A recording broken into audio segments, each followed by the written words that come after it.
మరి దళిత హక్కుల పోరాట సమితి సారథ్యంలో జరుగుతూ ఉంది కాబట్టి అటు కార్యక్రమానికి సిపిఐ జిల్లా కార్యదర్శి మరి సిహెచ్ కొండన్న గారు మాట్లాడాల్సిందిగా కోరుతాను.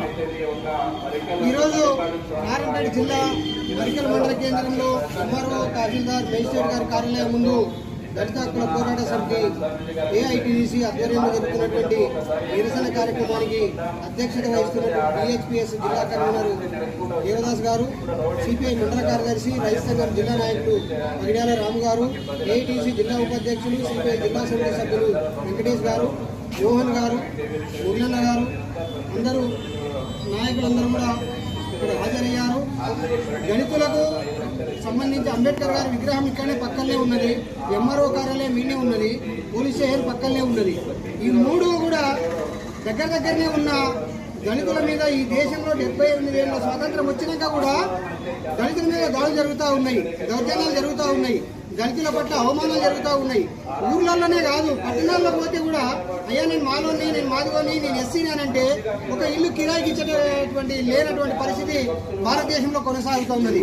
స్వాతంత్రం వచ్చిందేమో 78 ఏళ్ళు అయింది, కానీ ఫలాలు, హక్కులు, బాధ్యతలు, ఆ భాగస్వామ్య ఫలాలు ఎవరికి అందుతున్నాయంటే అగ్రవర్ణాలకు, ఆధిపత్య కులాలకు, ధనికులకు, పెట్టుబడిదారులకు అందుతూ ఉన్నాయి. కానీ దళితులకు మాత్రము ఏమీ దక్కేటటువంటి పరిస్థితి లేదు. డాక్టర్ బిఆర్ అంబేద్కర్ గారు ఆశించినటువంటి రాజ్యాంగము ఫలాలు ఎప్పుడో అందాలి, కానీ అందకుండా పోతున్నారంటే ఈ బ్రాహ్మణీయ ఆధిపత్య అగ్రవర్ణ కులాలు దళితులను అణగదొక్కుతా ఉన్నారు. భూములు వాళ్ళ చేతుల్లో పెట్టుకున్నారు, సంపద వాళ్ళ చేతుల్లో పెట్టుకున్నారు, ఉద్యోగాలు వాళ్ళ చేతుల్లో పెట్టుకున్నారు, రిజర్వేషన్లను కూడా దక్కనీయకుండా మొత్తం అంతా కూడా ప్రభుత్వ రంగాన్ని ప్రైవేటీకరణ చేస్తూ ప్రైవేట్లో పోతే రిజర్వేషన్ లేవు, రాజ్యాంగంలో చట్టంలో చెప్పేదాని ప్రకారం.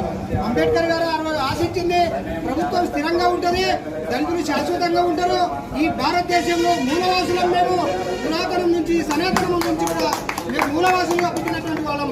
ఈ భారతదేశంలో భరత వర్షాలు పేరు రావడానికి మా జాతి తీవ్రంగా కృషి చేసిందని చెప్పేసి ఆ రోజు డాక్టర్ బిఆర్ అంబేద్కర్ గారు ఆశించి శాశ్వత ప్రయోజనాల కొరకు రాజ్యాంగాన్ని రాస్తే ఆ రాజ్యాంగాన్ని కలరాస్తా ఉన్నటువంటి పరిస్థితి ఈరోజు గ్రామీణ ప్రాంతాల్లో బ్రాహ్మణి ఆధిపత్యం కలిగిన వాళ్ళు మన పక్కనే కృష్ణా నదికి మన తెలంగాణ రాష్ట్రంలో మన కృష్ణమ్మ పర్వాలు దొక్కకుండా మన నారాయణపేట జిల్లా తంగిరిలో ప్రవేశిస్తుంది కృష్ణా నది.